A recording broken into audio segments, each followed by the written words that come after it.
अगर आपको लगता है कि फीलिंग्स के बिना आपकी एफर्मेशंस काम नहीं करती, तो आज का ये वीडियो बिल्कुल आपके लिए है। इसको स्किप मत करना, लास्ट तक देखना। एक एक पॉइंट बहुत इंपॉर्टेंट है, क्योंकि जब हमारे एफर्मेशंस काम नहीं करते तो हम डीमोटिवेट हो जाते हैं और हमें लगता है कि हमारे एफर्मेशंस वर्क नहीं कर रहे। तो आज मैं आपको बताऊंगी कि एफर्मेशंस वर्क क्यों नहीं करते। अगर एफर्मेशंस विदाउट फीलिंग काम नहीं करते तो फिर रोबोट दुनिया पे राज कैसे करता है? क्योंकि रोबोट भी तो एक तरीके से एफर्मेशंस ही बोलता है ना, बार बार रिपीट करता है अपनी चीज़ों को। एलेक्सा को देखा है कभी इमोशन के साथ? गूगल को देखा है कभी बिलीव के साथ? नहीं ना। तो फिर ये रिस्पॉन्ड कैसे कर देते हैं? आज मैं आपको एक ऐसी टेक्निक बताने जा रही हूँ जो इमोशनल लोगों को फेल कर देंगे, और आपको बताऊं इसके रिजल्ट्स डेंजरस लेवल के। नाम है उसका रोबोटिक एफर्मेशंस। 90% लोग एफर्मेशंस करते वक्त बोलते हैं मैं अमीर हो रहा हूँ, और अंदर से आवाज़ आती है चल झूठ मत बोल। ऐसा ही होता है ना। यही कॉन्फ्लिक्ट मैनिफेस्टेशन को आपके रोक देता है। तुम फील नहीं कर पा रहे, तुम बिलीव नहीं कर पा रहे, इसीलिए तुम्हें रिजल्ट नहीं मिल रहे, और फिर तुम बोलते हो एफर्मेशंस काम नहीं करते। भाई फीलिंग्स आएगी कहाँ से? जेब में अगर पैसे नहीं है और अगर मैं बोल रहा हूँ कि मैं अमीर बन रहा हूँ, तो मैं कैसे फीलिंग्स को लेके आऊँ? आप ही बताओ। एक शॉकिंग बात बताऊँ, एफर्मेशंस कभी फेल नहीं होते। तुम्हारा जो इमोशनल रेसिस्टेंस होता है ना, वो उन्हें फेल कर देता है। अब बात करते हैं रोबोटिक एफर्मेशंस की। इसका मतलब है एफर्मेशंस बिना इमोशन के, जैसे रोबोट करता है। रोबोट क्या करता है? बिना किसी इमोशन के, बिना किसी बिलीव के, बिना किसी ओवर ड्रामा के, बिना किसी ओवर एक्साइटमेंट के, बस वो रिपीट करता जाता है, अपनी बात को रिपीट करता जाता है। ऐसा ही होता है ना। For example, money comes to me easily, money comes to me easily, money comes to me easily. 100 बार, 200 बार, 500 बार, बस आपको रिपीट करते जाना है, रिपीट करते जाना है। तुम्हारा सबकॉन्शियस माइंड जो है वो लॉजिक नहीं समझता, रिपीटेशन समझता है। ये तो तुम बहुत अच्छे से जानते हो। जैसे कि आप ऐड को देखते हो, कोई भी ऐड बार बार आप देखते हो, तो क्या आपको उसको याद करने की ज़रूरत पड़ती है? नहीं ना। वो आपके सबकॉन्शियस माइंड में चला जाता है। अच्छा, इम्पॉर्टेंट क्यों है रिपीट करना? क्योंकि आपका जो RS होता है, रेटिकुलर एक्टिवेटिंग सिस्टम, ये इसको इम्पॉर्टेंट मान लेता है। क्योंकि जब आप बार बार किसी चीज़ को रिपीट करते हो ना, तो वो सोचता है कि ये लगता है कोई इम्पॉर्टेंट चीज़ है, तो वो इसको इम्पॉर्टेंट मान लेता है और आपको वही चीज़ें ला के देने लग जाता है। अब आप 500 बार बोलो आई अट्रैक्ट मनी डेली, आई अट्रैक्ट मनी डेली। ऐसा जब आप 500 बार बोलोगे ना, तो आपको, आपके माइंड को लगेगा कि लगता है कि ये कुछ इम्पॉर्टेंट बात है, और वो उसको रियल बनाने लग जाएगा।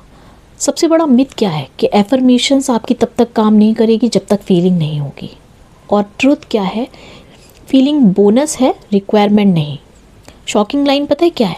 तुम पहले फील नहीं करते, पहले प्रोग्राम होते हो। फीलिंग प्रोग्रामिंग का रिजल्ट होती है। इतना प्रोग्राम करो, इतना प्रोग्राम करो कि फीलिंग ऑटोमेटिकली आने लग जाए। मान लो जैसे आपको इंग्लिश बोलना नहीं आती, अब आप 100 बार डेली एक ही सेंटेंस को रिपीट करते रहो, रिपीट करते रहो, रिपीट करते रहो, तो क्या होगा? 3 महीने के अंदर आपकी जो टंग होगी ना, ऑटोमेटिकली एडजस्ट हो जाएगी। कॉन्फिडेंस बाद में आता है। सेम मनी के साथ भी ऐसा ही है, सेल्फ लव के साथ भी ऐसा ही है। पहले रिपीटेशन, बाद में बिलीव अपने आप बन जाएगा। जैसे बचपन में आपको बोल दिया गया तू कुछ नहीं कर सकता, तू किसी काम का नहीं है, तू तो हर काम बिगाड़ देता है, इस तरीके के अब आपके अंदर वो बिलीव बन गया। तो आपको क्या करना है? वो बिलीव आपके कैसे टूटेंगे? जब आप नए बिलीव बनाओगे, तो वो बिलीव आपके अपने आप टूट जाएंगे। अब करना आपको कैसे है? बस एक ही एफर्मेशन चूज़ करो, ज़्यादा मत चूज़ करो, है ना। और उसको बस रिपीट करना है आपको, कम से कम डेली 100, 200, 300, 500 बार। 10 मिनट तक आप डेली, रात को सोने के पहले और सुबह मॉर्निंग में उठने के बाद, क्योंकि उस टाइम सबकॉन्शियस आपका सबसे ज़्यादा एक्टिवेट होता है। बस वो आप रिपीट करते जाओ, रिपीट करते जाओ, रिपीट करते जाओ। ये काम तो आप कभी भी कर सकते हो। जैसे आप अगर कोई ऐसा काम कर रहे हो जिसमें आपको अपने ब्रेन को लगाने की ज़रूरत नहीं है, लाइक गाड़ी चलाते टाइम या कोई कुकिंग करते टाइम, उस टाइम आपको दिमाग लगाने की ज़रूरत नहीं पड़ती, तो आप उस टाइम इसकी रिहर्सल करो अपने माइंड में, रिपीट करो इसको बार बार। कोई भी एक affirmations, no argument, no analysis, अब कॉमन क्वेश्चंस क्या होते हैं, कितनी बार करें मैम? तो आप 300 से 500 बार कर सकते हो डेली। कब करें?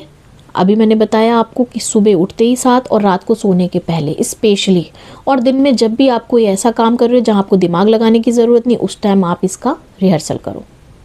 थर्ड सबसे इम्पॉर्टेंट सवाल, कितने दिन में रिज़ल्ट आएगा? अब जब तुम रिज़ल्ट को चेक करने लग जाओगे ना, तो तुम डाउट में आ जाओगे, तुम फियर में आ जाओगे और तुम्हारे एफर्मेशंस वर्क नहीं करेंगे। इसलिए रिज़ल्ट को लेट गो कर दो, बस तुम एफर्मेशंस को करते रहो। सबसे बढ़िया सवाल कि कब तक करना है? करना आपको इसको जब तक है जब तक आपको रियल ना लगने लगे, जब तक आपको रियल फील ना होने लगे, जब तक आप ये रोबोटिक एफर्मेशंस का यूज़ करते रहो। सबसे बड़ा सीक्रेट पता है क्या है? तुम्हारे जो रोबोटिक एफर्मेशंस है ना, वो तुम्हारा जो है वो इमोशंस बाईपास करती है, और इमोशंस ही तुम्हारी ब्लॉकेज है। तुम पैसे से डरते हो, तुम रिजेक्शन से डरते हो, तुम सक्सेस से डरते हो। इमोशन हटाओ, डायरेक्ट प्रोग्रामिंग करो। No drama, just code rewrite. अगर तुम सीरियस हो ना, तो आज मैं तुम्हें 30 डेज़ का चैलेंज दे रही हूँ। मुझे कमेंट करके बता देना कौन कौन इस चैलेंज को एक्सेप्ट कर रहा है। 30 डेज़ में कोई एक एफर्मेशन जिसको तुम करना चाहते हो अपनी लाइफ में, जिसको पाना चाहते हो, उस चीज़ का एक एफर्मेशन शॉर्ट होना चाहिए। एक एफर्मेशन रोज़ 10 minute, minimum 500 repetition, no skipping. और रिजल्ट को ट्रैक मत करना। तुम नोटिस करोगे तुम्हारे अंदर फियर कम हो रहा है, तुम्हारे अंदर कॉन्फिडेंस बढ़ रहा है, तुम्हें अपॉर्चुनिटीज़ मिल रही हैं, मगर उसको चेक मत करना। अब पता है सबसे बड़ी प्रॉब्लम क्या है? रोबोटिक एफर्मेशंस लोगों को बोरिंग लगती है, इसलिए लोग कंसिस्टेंट नहीं रह पाते।